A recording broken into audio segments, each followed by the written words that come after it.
Hi everyone, this is Heather. Thanks so much for joining me. Today I've got a card tutorial for you and we're going to be making this fun Halloween card with a little witch inside of a crystal ball. For this card, I'm using some brand new stamps and dies from Hello Bluebird. I'm using the really cute Tabitha set. It's got a cute little witch. She's got a hat and a broom, potion bottle. There's pumpkins, lots of cats and bats, some sentiments. It is an adorable set. And I've also got the matching dies. For the crystal ball, I'm using a die set from Darice. I recently found this set at Tuesday morning, so it was a really good price. It has the base that cuts and embosses and 3 different sizes of circles, and it even came with a magnetic sheet, which I thought was really awesome. For my supplies, I've got some Bristol cardstock, some 110-pound weight cardstock, some acetate, and some cardstock that looks like wood grain. I'm going to begin by doing the background of my crystal ball. So I've got a piece of Bristol smooth cardstock and I'm going to be using some of the Water-Reactive dies from Spectrum Noir. This is part of their Harmony series of ink pads. And these inks are great for regular stamping, for ink blending for backgrounds, and you can also do splatter techniques with them because they do react with water. One of the great things about these ink pads is that they come in sets of 3. So you get a light, medium, and dark in one color set. So for example, the purple one is Pale Fig, Crushed Velvet, and Damson Wine. And that helps you get a really nice gradation of color going from light, medium to dark if you're going to be doing some ink blending. Starting off with the lightest color, which is Pale Fig, I'm going to pick up some on a blending brush, and on my Bristol Smooth cardstock, I'm just going to make a nice big circle of this lightest color. I want to make sure that it's a little bit bigger than the die that I'm going to use. I'm using the largest of the circle dies from my Snow Globe set. Next, I'm moving on to the Crushed Velvet, which is the medium tone. And I'm just using the same brush as long as I go from light to dark. That's not a problem. I'm just going to start in the center and work my way out just so that the middle is a little bit darker than the edges. And then lastly, I'm going to add a little bit of the Damson Wine in the center. I'm going to wipe off some of that excess ink off my brush, and I'm just going to go ahead and blend those in together so that I've got this nice gradation of a lighter color on the outside going into darker in the center. For my splatters, I'm going to use the Midnight ink. I'm going to take my pad and just rub it on a stamping block. You could use any non-porous surface. I'm going to take my paintbrush and pick up a little bit of water. Get that nice and wet. Then I take my paintbrush and just tap it and add some nice splatters. I've cleaned off my brush, and now with just clear water, I'm going to do the same thing and then just add some nice splatters all over my background. I'm going to take a paper towel and I'm going to lightly dab that so I have that nice great splatter technique. And I like to go ahead and make sure that my ink is completely dry, so I'm just going to take my heat gun on low and set the ink. Once my ink is set, I'm going to place my die where I think it would look the best, and I'm going to run this through my die cut machine. So here's my cool splattered background die cut. And on just a little section of this same cardstock, I'm going to ink blend up a section to stamp out my words. So I'm just taking the lightest color. I'm going to splatter some more blue. With black pimento ink, I'm going to stamp my words. I've got a stitched rectangle die. I'm going to tape that in place and run that through my die cut machine. Now I'm going to add a little bit more of that medium purple ink around the edges of my sentiment. I'm going to set these 2 pieces off to the side. Using black pimento ink, I've stamped my images on 110-pound cardstock weight, and I'm going to be coloring them with tri-blend markers from Spectrum Noir. If you'd like a little bit more detailed information about these markers, I will link to a more in-depth video in the description box down below. I'm going to be using the Fair Skin blend on her face, hands, and legs. And on each of these colors, I'm going to be starting off with the light, add some shading and shadowing with the dark,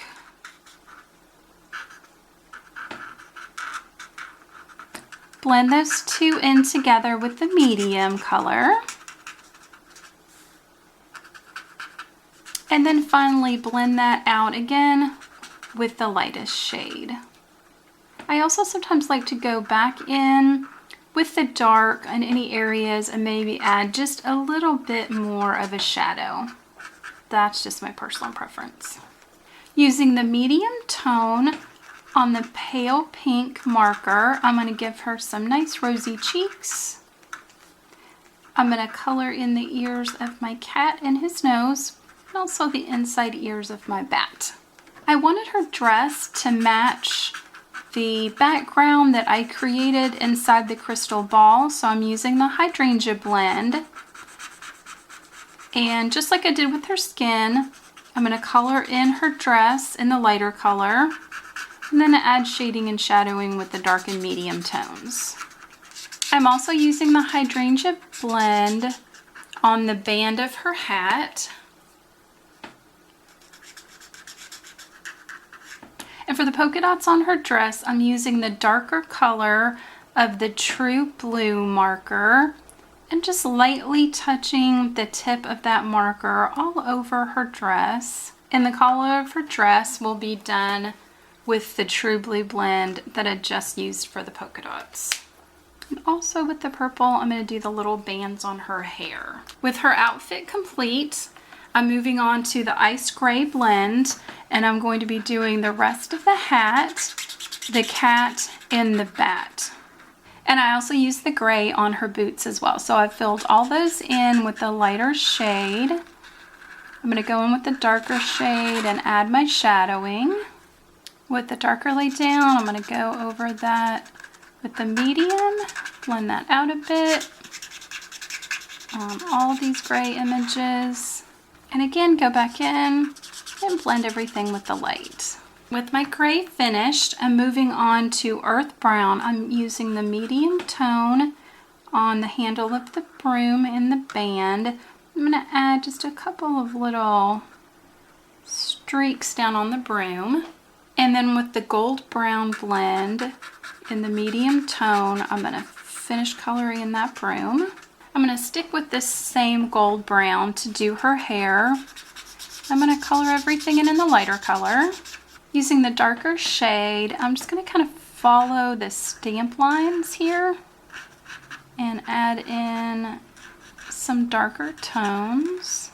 I'm going to go in with some of that medium tone and back in with the light to blend it all together. With my images colored in, I'm going to take some repositionable tape, tape my dies in place, and run those through my die cutting machine. And I've also taken this large circle die that I used earlier and cut out another circle from a piece of clear acetate. One of the coolest things about this set with the dies is that when you cut out the hat, it actually cuts a little slit along that line, so you can just slide that on top of her. Isn't that so cute? So I'm going to place the hat where I want it, and I'm going to turn this over and take just a regular piece of Scotch tape and just tape her hat on the back. For my piece of wood grain cardstock, I'm going to be die cutting out the base.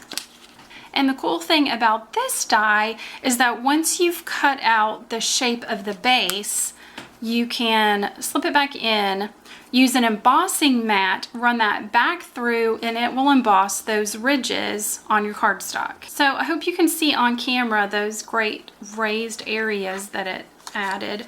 But just to enhance that a little bit more, I'm going to slip it back in. I'm going to take some of the Pine Tree ink and I'm just going to go along inside those lines just to add a little bit of inking to give it even more dimension. And now you can really see those lines.